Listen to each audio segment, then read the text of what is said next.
Hey everybody, welcome to the Guardians Insider Podcast. I'm Chason Laing, I'm your host. And before we get right into the episode, just a few housekeeping notes. First, Guardians just dropped on PureFlix all at once, 5 episodes. We're super excited. It's bingeable, it's great. But we did find a few things in the credits that we want to fix and remedy and alter, and so we're going to do that. But in case you watched it before these fixes, we're going to have uploaded and changed. We just kind of want to note them. First, we're missing a few of our production assistants. How this happened, I have no idea. Mind-boggling, but we do want to give them a shout out here, and we're going to fix it there.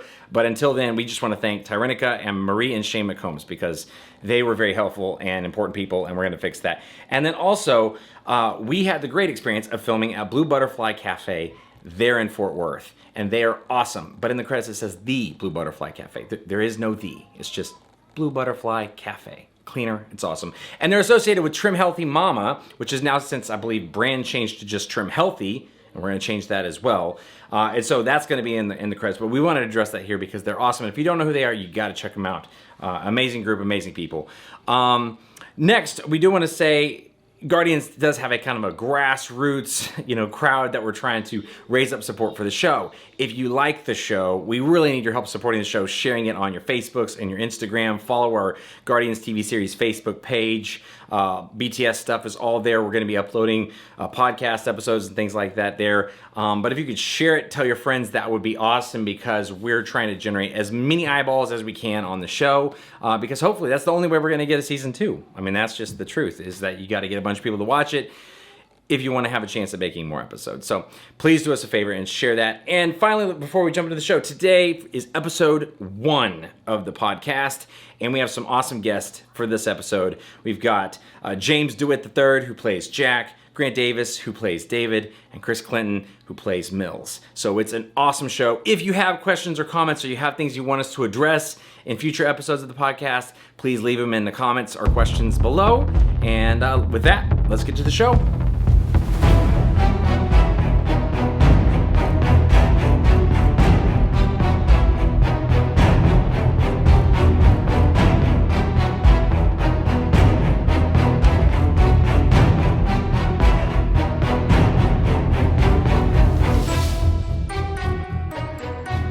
Hey everybody, welcome to the Guardians Insider Podcast. This is episode 1, the Showing Up Business, and I'm your host and showrunner and creator, Chason Laing, and I've got some awesome guests today, so I'm just going to go in no particular order here. First, we got Mr. Kris Clinton, who plays Mills in the house. What's up? What's going on? What's going on? Not much. Thanks for being here and doing this. I appreciate it a ton. Thank you for having me. And then, yeah, absolutely, of course. And then the next, we've got the esteemed, amazing actor. Both the following guests are out there in California, living the dream. But we got Mr. Grant Davis here. How you doing? Hey, what's up, guys? What's up? Grant, thanks for joining us. And last but not least, the star of the show, James DeWitt. How's it going? This is fun. Oh, yeah. This is so fun. I love it. No, I just thank you guys so much for doing this. For those listening, the show just dropped on PureFlix yesterday. And so we're here to talk about it. And I figured for episode 1, there was no better group of guests than to getting you 3 guys who are the leads of the show together to kind of talk about some of this stuff. And of course, I'm the writer director. So, I'm also kind of sort of involved with it to a little bit. Kind of, sort of. A little bit. So I figured it'd be great. I know that people will be searching stuff, and I just wanted to get together and kind of reminisce and talk about how these episodes went together. So the whole world just watched the Showing Up Business, episode 1, and I figured, to begin the podcast, for so many people have no idea where this thing came out of. They just found it, stumbled upon it, watched it. I figured we need to start by, how in the world do we all end up here? Showing up. Doing this. And I thought it'd be really interesting to ask you guys your take on how in the world you ended up here doing this show. And so let's just start with you, James. Tell me how this show came about for you. It's so funny. I was just reminiscing over how grateful I am. Yeah. And it was all because my headshot originally was on a wall in an acting studio, and Grant saw it and was like, hey, I know somebody casting for this. Like it's something that you would fit, like a role. And I didn't know him at the time, so it just kind of snowballed. Yeah. Well, and we gotta preface this too, because for many people, they've just watched Guardians. Like they found it, they just watched episode 1, and for them, Guardians, like that's all they've ever seen. But really, like there's another show that kind of started this show, which is what you're talking about right now, which was Breakers, which we filmed back in what 19. And so that was the show that we kind of started this whole ball rolling, where you guys all got together. It was kind of like the prequel to Guardians.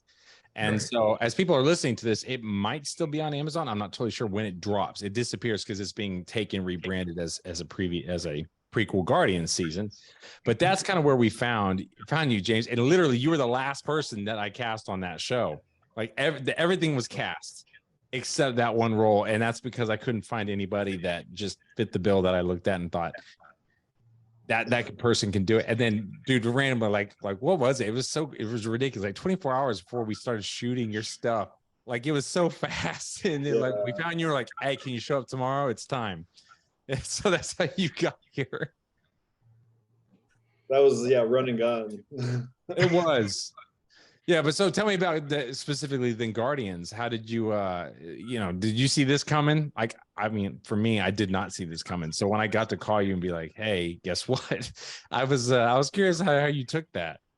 I was actually, I'm in a very weird position because I haven't actually, at the very last episode of Breakers, I stopped acting for like about 3 years almost, and like I just took a break. I moved out here, just started planting roots, and I just jumped back into it. And I was on a train to San Diego, and it was just about to take off when you called me, and I was just so full of like hope and like I don't know, like just dreaming like what this could be, because there wasn't even a script yet. Yeah, it was crazy for sure, because when I found out about this, I didn't want to call any of you guys and let you know that it was on the table because I don't want to do that, call you up and be like, guess what, this could happen, and then it falls through, because we all work in this business. Nothing's worse than that, and it happens all the time. So I kind of wanted to wait until I absolutely was 100% sure. And I think that first call to you was like, it's like 90 something percent gonna happen here. And so when it happened, it's kind of crazy. But let's kind of rewind it a little bit. We're gonna go to each of you other guys real quick. But Grant, so I don't know, where do we begin doing stuff? You and I have gone back even further than this. Like we've been around a minute. So how did you get involved with this? Well, there was some kind of 2-bit website in Texas that would put casting notices out. And I guess this was in 2016, maybe, and you were doing the network. Yeah. And I came out and auditioned for it and got the part. And yeah, you're awesome. And, yes. Whatever it was, I got the part, and we've been together ever since. And every time you had a project, I immediately wanted to be involved, of course.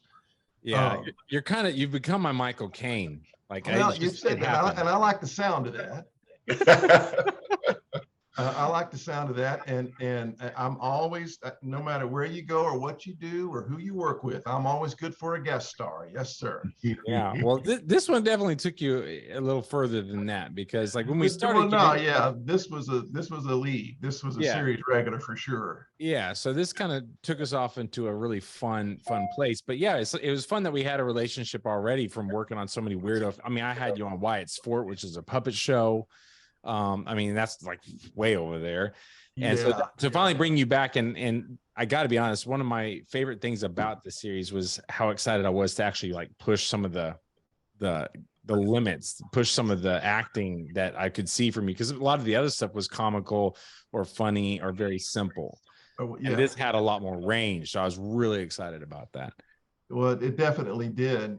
It's definitely got a lot more in the David role for sure. Yeah. Well, and then let's throw it up to Mr. Kris Clinton. So how in the world did you get involved with this? Like, I don't even remember now.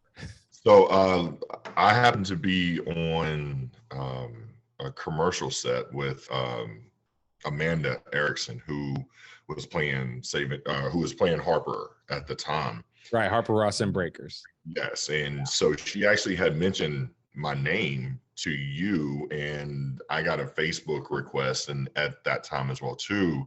I was trying to get into a little bit more of the film stuff and not just commercials. So this was something perfect. It was something challenging. It was really, really extremely creative. So I was on set and I was extremely, extremely green. And luckily I had James to pick his brain, and he would just kind of help me read a script. I mean, I was just that new, and everyone was just so helpful, and the cast. So I was that's how I kind of got started, and I auditioned and kind of got the Mills character.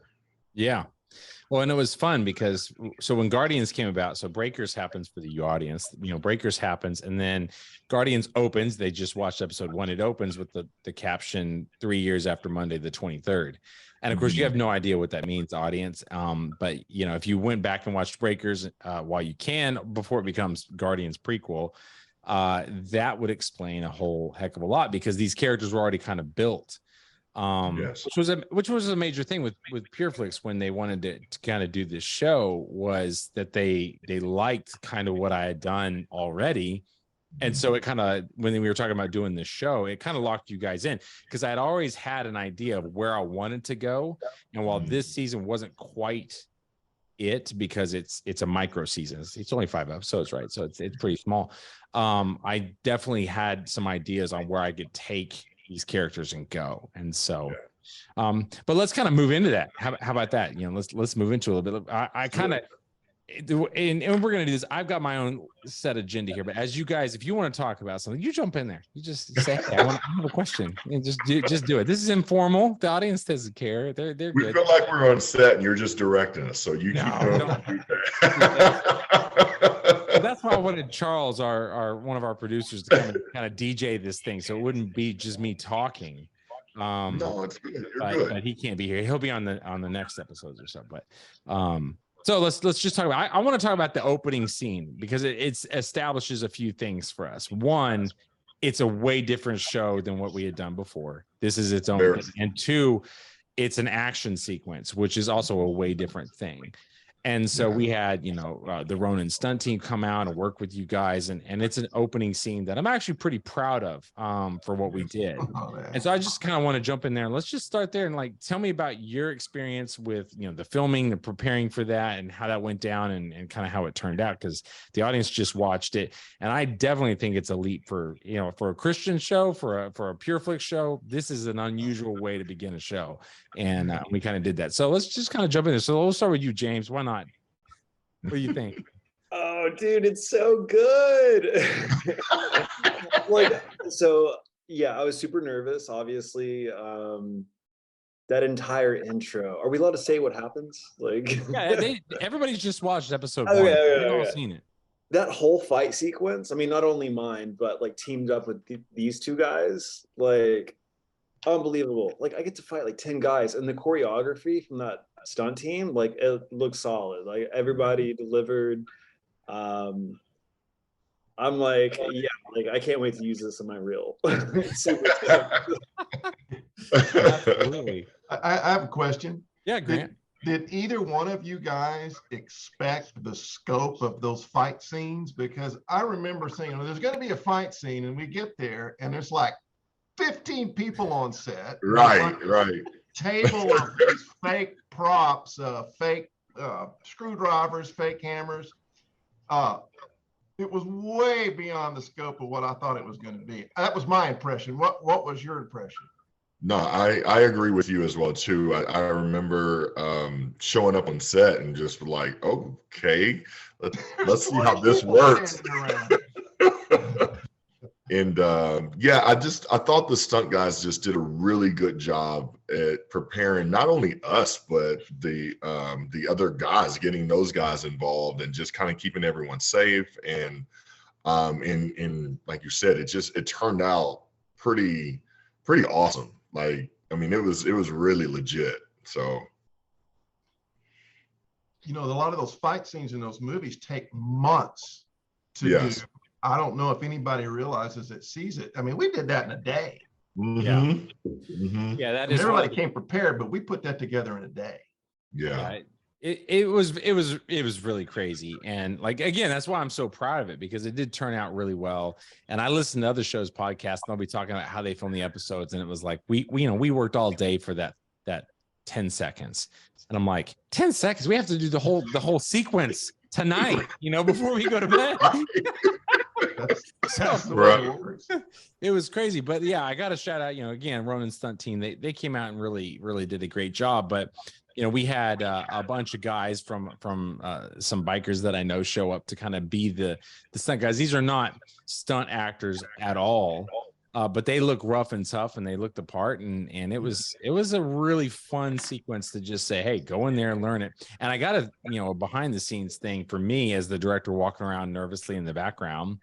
You know, James, you were not feeling good that day at all. You were on the front bench, and I was like, I don't know how he's going to film this action sequence when he is so, like, you were laid out. And then when the time came, it was like, all right, buddy, this is it. I got to get you in here. And like, no one else knew that you were feeling so bad. No one knew. And I don't know how you did that. How did you do that? I was 102 fever that morning. Like, and I never get sick. Like, something just came over me, but I don't know. Like, I think there's a photo behind the scenes where I'm like in my tank top before, like, I put on wardrobe like a few minutes before we started rolling because I was just sweating like profusely. But like, we're going through some kung fu moves, and like it looks so fluid and just like natural. And like, then watching this translate to film is just like, yeah, like all of us really delivered like such a great performance on the movement, if you know what I mean. Yeah. It looks real. It turned out really well. And you know, again, we only got, like, if the audience, to give it away, we only have 3 shots, 3 angles of that sequence play out for each of you guys, really. And so to kind of just be confident to film it, get it, and move on. Yeah, I'm really proud. And it was a really fun way to start a show. I wanted to signal to the audience that, hey, this is going to be different. This is not what you're expecting at all. And I wanted to just kind of start with a bang. And I felt like this is a good way to do it. And y'all did a fantastic job. It looks great. And I was super proud of it. I wanted to piggyback on that. I know that, you know, in my personal experience, when I'm looking for a series to watch, you know, sometimes you have to wait, you know, 3-4 episodes for something like really just kind of get you, captivate your attention. But I really thought that what you did by getting people kind of into it right away, I mean, it was intense. And it just, I mean, it's an awesome way just to kind of get people into it extremely quick. So yeah, kudos to you as well, man. Yeah, I felt like we needed to get the audience there really quick. I also really wanted to get away from, you guys are not angels. And I wanted to get that, like, I wanted to take care of that right away. Like, so that nobody's running around going like, do they have magical powers or something like that? I wanted it to be, you're just normal dudes. And this is kind of like your job. This is what you do. And I felt like that would make it more real. And so to show a sequence like that, I wanted to show like there is some supernatural elements to this, but at the same time, yeah, you know, you're just dudes. This is your thing. and I like that, because it also presents, you know, like the angels never have to deal with, you know, just stakes. Whereas you guys as humans, like, you can get hurt, you can get killed. Right. There's all kinds of things that happen here. And we need to set that up, because as later episodes come, we need to show like, no, this is part of the dangerous job that you're dealing with. And it is life and death. And so to get it out of the way quickly is a really great thing. And so, yeah, super proud of the way you guys did that. Like, y'all knocked it out of the park. I really couldn't have asked for much better than all that. I got to be honest, Grant, one of my favorite shots, it's settled and the audience might not even caught it, but the way this cut together was like Kris slams this dude like on the ground, and it looks nasty. And But then you make this face, like this like painful face where you're like, and you just back away. Right when you back away, the light comes in, like you just move out of the way and the light hits the lens. And I love that shot. I called my wife in here. I'm like, check this shot out. This is like the most perfect reaction. This episode 1 at the wall. Episode 1 at the wall. Yeah. When you're standing there, you kind of, and it was great. I love that. I don't know why it was such a small thing, and yet it just adds some intensity to the sequence. Like you can feel this hit from a mile away. So that was great stuff. All right, but let's kind of move on away from the action, because this was setting the precedent for what we're going to do with this show with the action stuff. But the show is not just an action kind of, it's not what it was Fast and Furious. This is not. It's got some depth. It's got some layers. It's got some depth. There's got some layers, and I kind of want to talk about that because this is really interesting for me. Writing the show is one thing, because I hear all the voices in my head talking, and I kind of pick where I'm wanting them to come from. But you guys in the story, you're coming from very different all of you start this show in very different places. Mm-hmm. And you're coming, you're all wrestling with unique things. And I really liked the way that it started out that way. So I was curious on, like, how did you guys kind of prepare, knowing what's going to happen, where it's going to go? In this episode, you're starting in kind of a, point A. How did you prepare for doing these roles? I thought it would be interesting to hear about, like, your different kind of individual practices. So again, we'll go with you, James, and kind of work around. So my process is creating all backstory and just kind of like living like moment to moment up until like whatever your scene is about. I pretty much just picked up exactly Jack's story. He was stuck reliving like this like same day over and over again for many years. So therefore, like, he never had the chance to really live a life for many, many years. And immediately when he does finally break that cycle, he's thrust into this whole other world that he never signed up for. And so to me, it was like just frustration. It was pure frustration. Because, I'm still young and I want to do the things that a young man wants to do. And like, it's never been my choice at the end of the day. And so that's just kind of how I like thrust myself into it. Because I think that's where he would be in a mental space. Yeah. But yeah. Yeah, no, I found it really interesting because your character starts in a very interesting place of, like you said, not having to being able to make a choice, just to feel like you don't have a choice in the direction of your life, and being able to wrestle with that and saying, no, I want this a whole lot. And I thought you did a great job because, here in this episode, you already have, like, we see you kind of go on your first date, your first pursuit of this thing. We see some conflict later on. And I think that it was an interesting place to put you, especially, coming from the show that people haven't seen, but just this, I think that it's very raw. I think who doesn't relate to wanting to find a good relationship and kind of move on in a more standard kind of way of life, and not just one where you're beating people to a pulp or something, you know what I mean? So I thought that it was really interesting, and it read on your face really, really well in this episode. Good. I didn't know that. Oh, well, great. What about you? Like, you're in a totally different quarter here, like a totally different. The thing that I struggled with, David, is why is he doing this? He doesn't get the dates. He doesn't get to go out. He lives in a box for furniture. None of that sounds fun.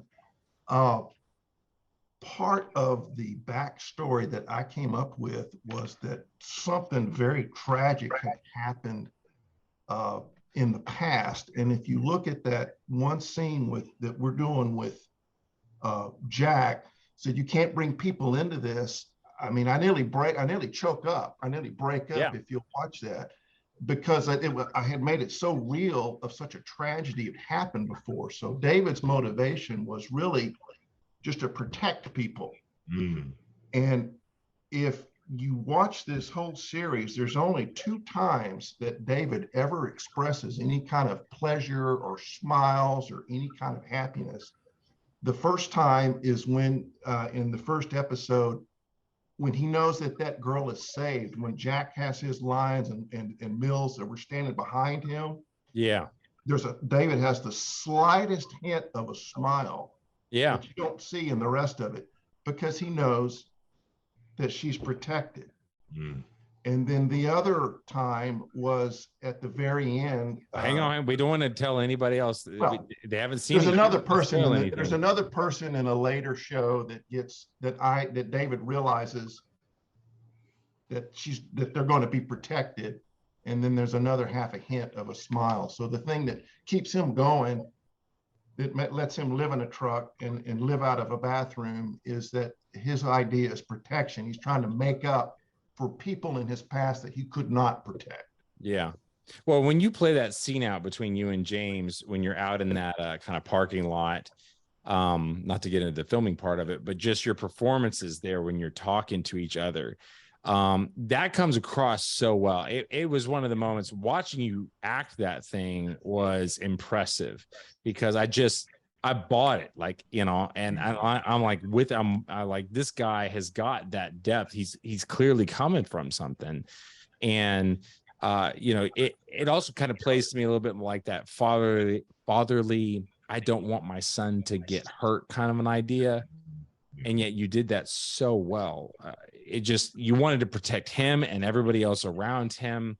And of course, the rebellious youngster, you know, doesn't want to listen, which is of course normal. And how do you deal with that?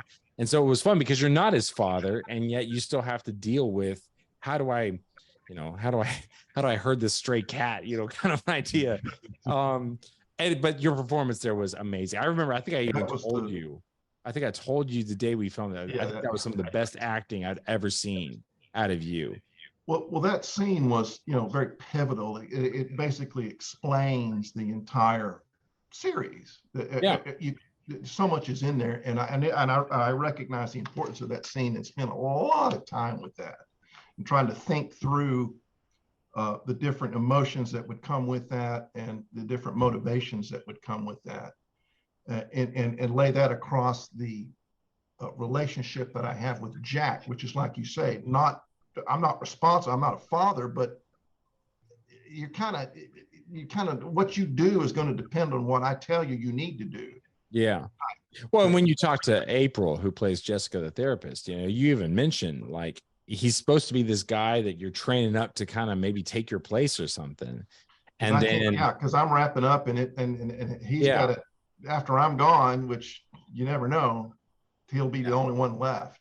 Yeah. And I love that tension that it has between you two, because it starts you guys on different footings, different places, different directions, and trying to pull that together. There's just, I mean, I love conflict, you know. It was great. It was just great to feel it. I loved how you interrupted James on his date. Oh yeah, you know, I've had people tell me that was their favorite scene. I don't know why that turned out that way, but yeah, it's just the funniest way to you know, James, you're so smooth in that scene. You're just playing it so good. And then it's like, oh, my dad is here.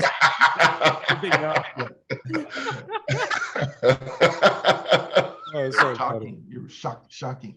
Yeah, but to go from that scene where, you know, Grant kind of comes in and plays it off, like Grant, the character David he's acting in that scene. He's just being this thing, nice for you, and then you get outside and you see the real things that he's thinking. And so it was just a great shift, great couple scenes there, and I really love that. But let's throw it over here to Kris. You know, so Kris, again, your character's also dealing with some stuff. We don't really know the full extent yet, having seen just episode 1. But I am interested in just how do you prepare for, like, where your character is going here and what you're dealing with. I think it was pretty clever how I'm the biggest guy and I'm willing to follow either one of them. And I was just so lost. I felt like maybe I didn't have any identity. And I think for me, the backstory is, you know, I used to play sports, and when that part of my life was over, it was kind of finding out this next chapter in my life, because, you know, I used to be this athlete. And so when that part's over in my life, it's like, okay, who am I now? What do I do? And I felt like, in, you know, in Breakers, his job, he identified with his job, like this is what he did. And then I think when he goes through quite a few things in Breakers, and then there's this large man that's just kind of lost, and he feels that he knows that he wants to do things right or for good, but he doesn't know how to go about doing them. And David kind of, hey, can I count on you? It's like, of course, yo, I got you. And I think he's got this this kind of commitment to both, but then they've got the conflict. So I think he's kind of the third right in the middle, and he's just kind of uncertain of what to do, how to keep the peace, how to do, but he's just willing to do whatever. And so I was able to take that and kind of in my own personal life and just kind of add that part to it, add that aspect to what I felt like Mills would really truly be going through after everything that's kind of happened to him. And that's just kind of what I brought. Yeah. No, I definitely think that plays, and I think your arc in the rest of the season, which I'm not going to get into here, but I love kind of where we find you here, and I love, it's a great segue, and I'm going to go ahead and jump into it. But like the cop car scene, where we're kind of doing your thing, I loved it, and for the audience, just so because they don't know, there, in the actual when we filmed you pull Miss Stephanie Parker right out of the car, and like a bunch of different ways, enough so that we were actually getting real like police attention. Like what is right? When we were filming this right in the middle of downtown Fort Worth. Yes. And I loved the way that you did it. And at the same time, we really want PureFlix audience to just, not be nervous that we're actually doing that. So we kind of end up cutting it early just to make sure, like we don't need to see you do it. So it makes sense. This is happening and something bad happens here. But that being said, like we find you doing a job that I don't want to call it, a lower class job or something. I feel like you're doing it because this is like your side hustle, Right. Your side hustle when you're not out doing the heroic things that you do. Right. But then you're also, having to deal with this, this situation where we find you. So kind of tell me about just your thoughts on that scene, how you played it out, and just like, where your headspace was. My headspace was just kind of like, I felt like that was probably my 8th customer for the day, and I had to listen to all these things that happen in the back seat, and I just feel like he already is doing this job that he just does not want to do, but it's kind of like his maybe his Clark Kent being at the Daily News type job, and kind of having the ability that when he's called, he can just he can go and I think he just kind of, lost it. I think he just kind of lost it. And that's kind of what I felt like that's exactly what most of us may want to do, but we can't do it. But, when you're at a certain place in your life, you probably don't have as much control to brush things off. You know what I mean? So, yeah. Well, and it was extremely hard to put that scene together for a couple reasons. Is it one, Stephanie Parker calls you a boy. Yes. And when I wrote the script for that, like the audience has no idea how hard it is to write something. Because again, I interviewed real Uber drivers for this. And then, James, you used to actually drive for Lyft, I think even. But like from their experiences, I know that people are not nice necessarily to drivers at all. And you can find yourself in some horrendous situations. And so I really wanted to capture that kind of thing happening for you and just pushing you over your limit right off the bat. Like, let's just see you hit a wall immediately. But to do that in a safe way where we're not actually throwing out any kind of language or kind of vulgar terms or that was really tricky to write that in such a way to get that response. And in the end, I think it worked really well. Oh, yes, definitely. Yeah, every time we've seen it in the theater, like there's an audible gasp when you're like, oh no, you know? Like I guess it worked. Yes, it worked perfect. I was going to say, Mills, I really liked the relationship between David and Mills. That scene in the car, I really liked it. You mentioned you're kind of in it just to do whatever. Yeah. Hand you a hand grenade. Yeah. And it's like, oh, okay. Yeah. And you want me to do something that I'm not, that Jack ain't gonna like. Okay. Right. Yeah. That's how committed you're into it. I really like that scene and the way that we interacted in that scene.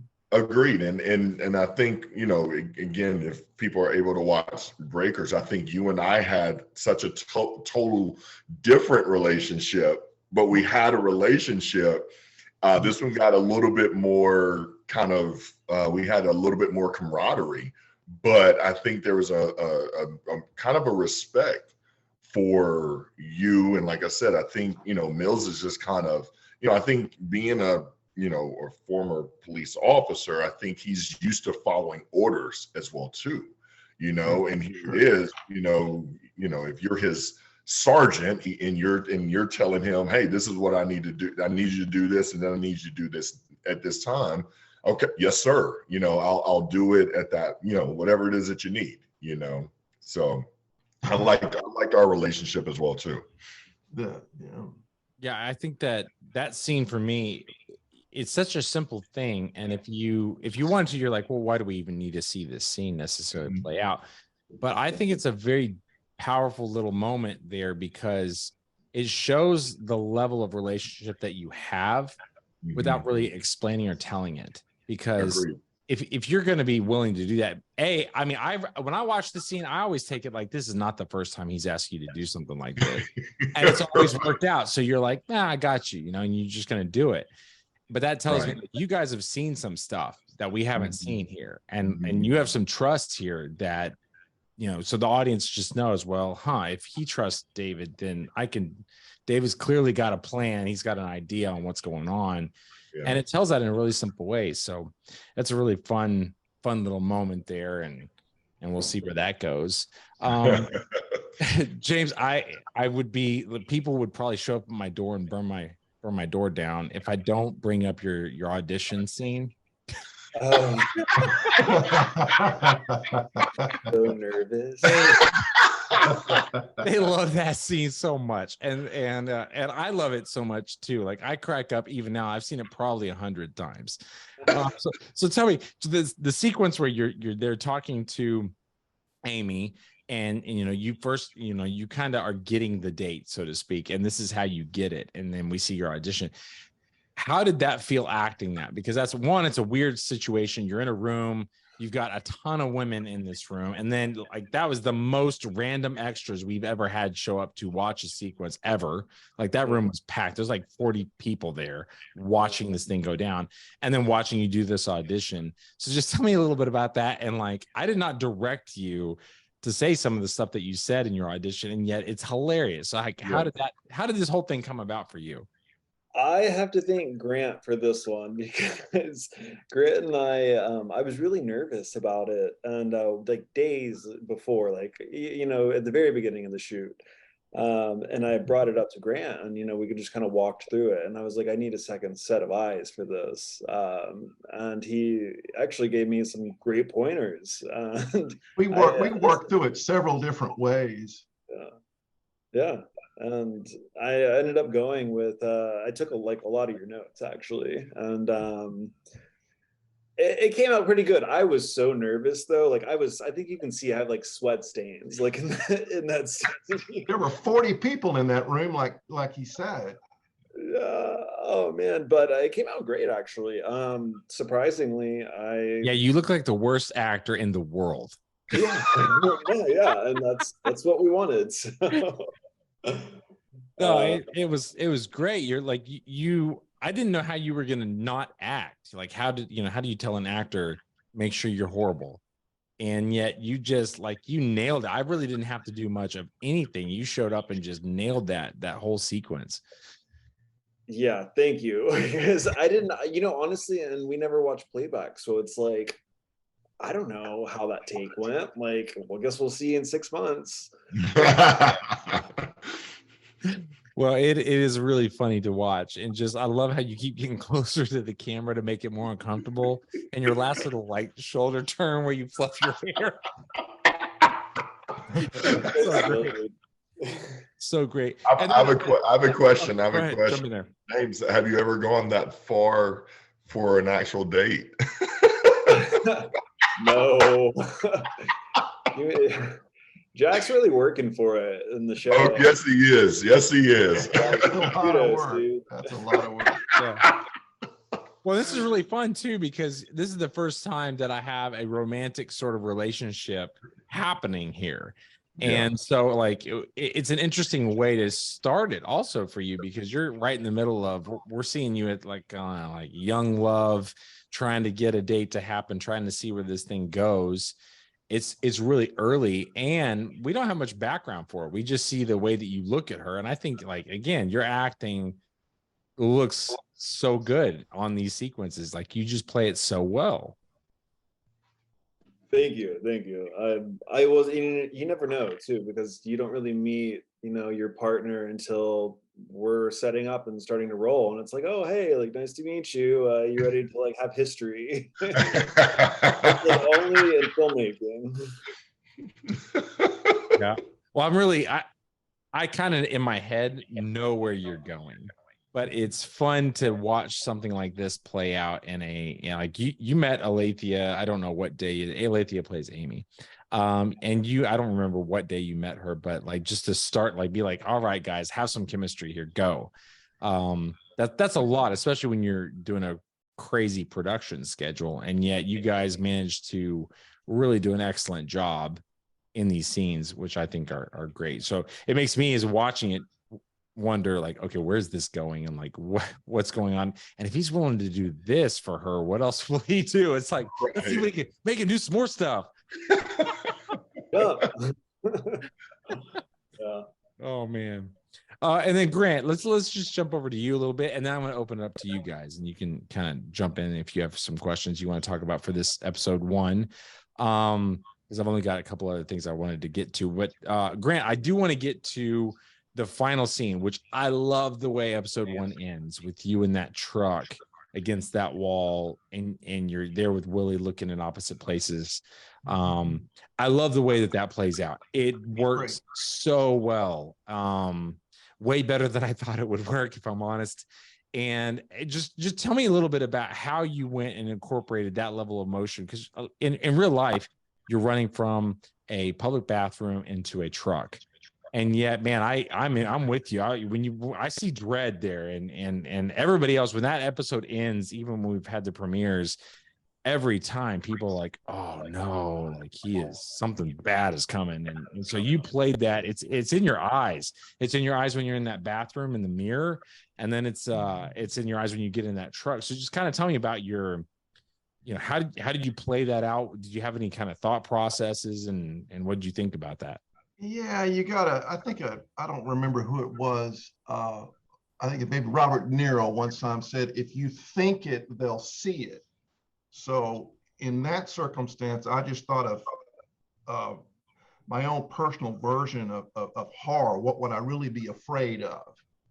And that's kind of what I thought through. And I don't remember exactly what it was, but you've got to have it inside. You can't act it.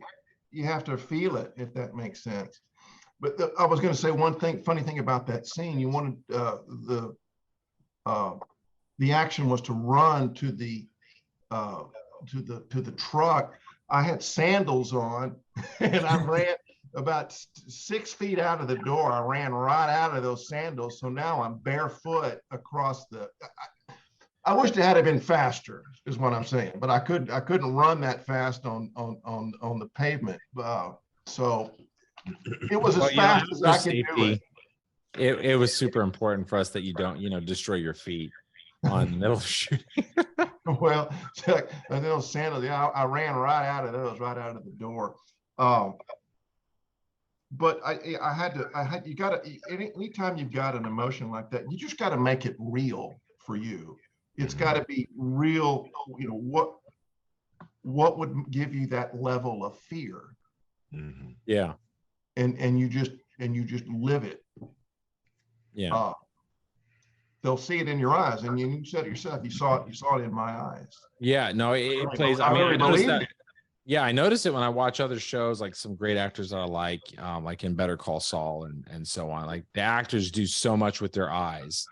And in those sequences, your eyes are what sell that complete. It's not, I mean, Willie does a great job, but it's not Willie's performance. It's not even what's happening. It's all in your eyes. Like you communicate, and I love it. You don't say anything. There's no lines of dialogue getting in the way. It's just all there that something really bad is happening, and you just played it masterfully. Like it was fantastic. So kudos to you for that sequence, because yeah, I mean, I've seen it enough times with audiences now to see that episode end and enough people go like, oh no, like what is going on? Like they feel it, and I love it. And it's just due to that look and dropping the toothbrush. I remember in the bathroom. I mean, I don't know what I thought about, but it was, I mean, I was really scared.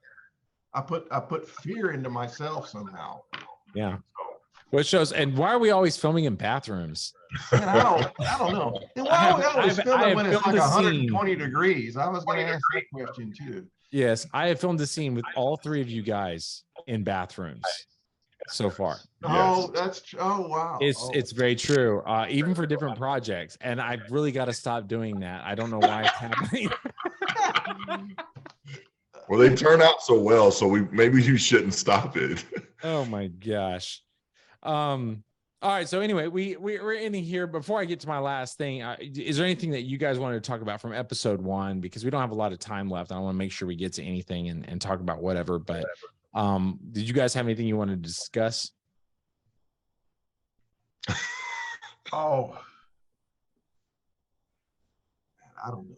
It was just a great experience. That so much was laid the groundwork in the first episode of what everything that was coming. I think it's the most important episode that we did as far as what is needed to know about the show and about the characters. So much is packed into this first episode. Yeah.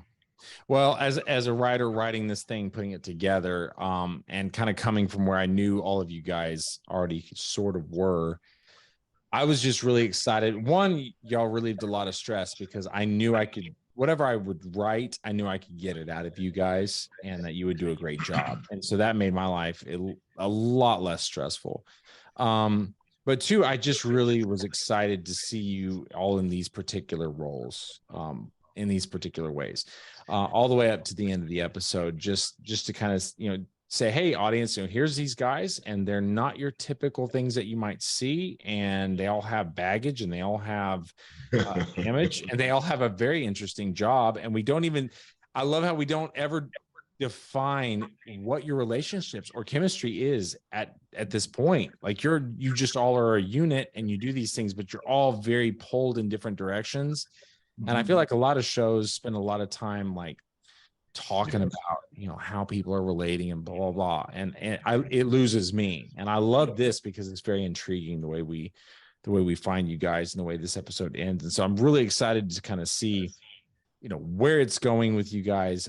But for a first episode, yes. I mean, I know it's only like 24 minutes long, but you guys totally killed it. And so I couldn't have found a better cast for starting this thing out. Well, can we ask you a question? Sure. I mean, I can't guarantee that I can answer. You have rapport. You kind of picked up on where I was going to go with that, but just kind of having a rapport with us. As writing, can you take us inside the mind of Chason when you're writing this and you have these ideas? Do you visualize us personally, or like where's that creativity come from?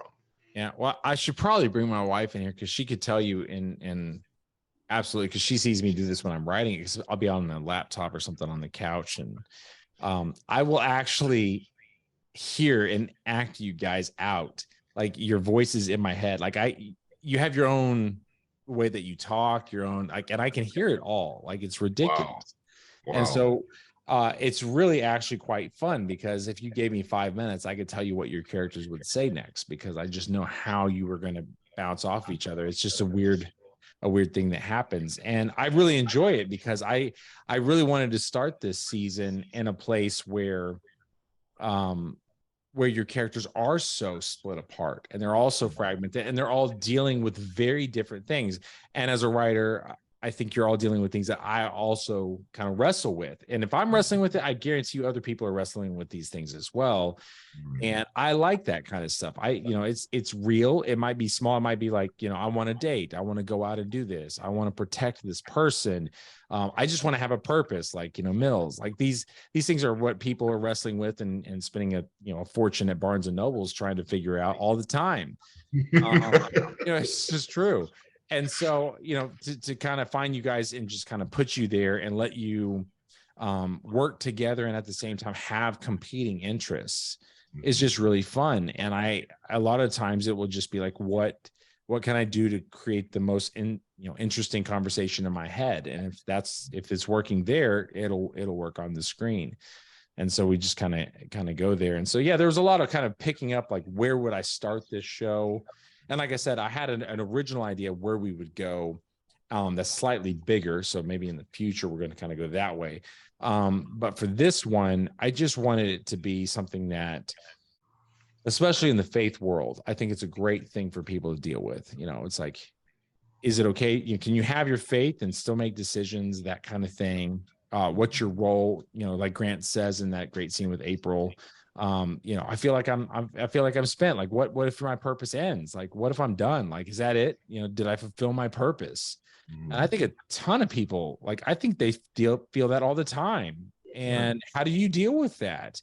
It's a very human, natural question to have, and that people can question God and all that kind of stuff. And I think it's a great place to be. And I think if you can write characters that people can side with and say, that's me, then the rest of it, all the action, the awesome stuff that you guys do and the punches and stuff, that really kind of falls to the side, because they're with you not because of your skills, they're with you because of what you're going through. You're like them at that point, and they're rooting for you now.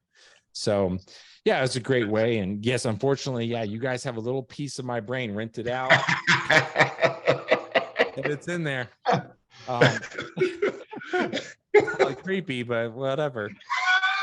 That scene where I walk up to David walks up to Jack and Amy, and man, you two cute young people are having a really nice time. I mean, that just felt like something that I would normally say. Yeah, you do in my head anyway. Not David, but personally, yeah, and it really felt natural. Yeah. Well, like I said, and again, it's another thing. I think great shows, and I follow a lot of great writers. But I think that once you marry the character in your head with a real life actor who takes over that role and becomes that, it does something for you. It tells you what they sound like, what their mannerisms are like, how often do they move their hands, what, all that kind of stuff. It becomes a thing. It's a person, it's a character. And once you have that, writing for that is so much easier. And because we had the history of Breakers and already kind of knowing where we were going, I already had how you guys were going to be, and your voices already there. So it allowed us to create this season so much faster and write it faster, because we already had you guys, it was already there. So, and I think that that's also a sign of good acting. It's, it's like, I know what your characters might say, but I also definitely know what your characters won't say. And that makes it even more fun. So yeah. So anyway, episode 1, people just watched it. I'm really excited to see where they go. I'm really excited to see these. We have 4 more episodes remaining of the show before it gets to the mini series finale here on PureFlix. So I'm hoping people watch it and like it, comment. I don't care if you love it or don't like it at all. Just watch it. Watch it twice. Leave it running. I don't care. But yeah, it's definitely a different show on the block for PureFlix, and I'm really excited to see how this relationship's going to go and where it can go, and and what kind of fun things we can do. I feel like this season is all about just getting us a little rope to work with. And then hopefully we can do some much bigger, grander things as time goes on. And man, I've got some crazy ideas. And I joke about throwing you guys out of airplanes all the time, because wouldn't that be fun? Let's do it. My wife has already said, you are not jumping out of the plane with the camera, because you know I would be there. We're going. Let's go. Tom Cruise and all the way down. Oh, man. Awesome. All right. Any final words, guys, before we go for this episode? No, we just hope everyone enjoys it. And in Absolutely. advance, we just thank everybody for their support. And we just really, truly just thank, people for watching it and then passing the word out, because that's how we make another one. Absolutely.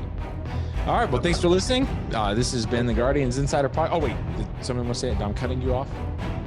No, just me. Okay, good. I never promised I could end this show clean. All right. Well, we'll be back for episode 2. Thanks for listening to the Guardians Insider Podcast. And until the next one, thanks for watching.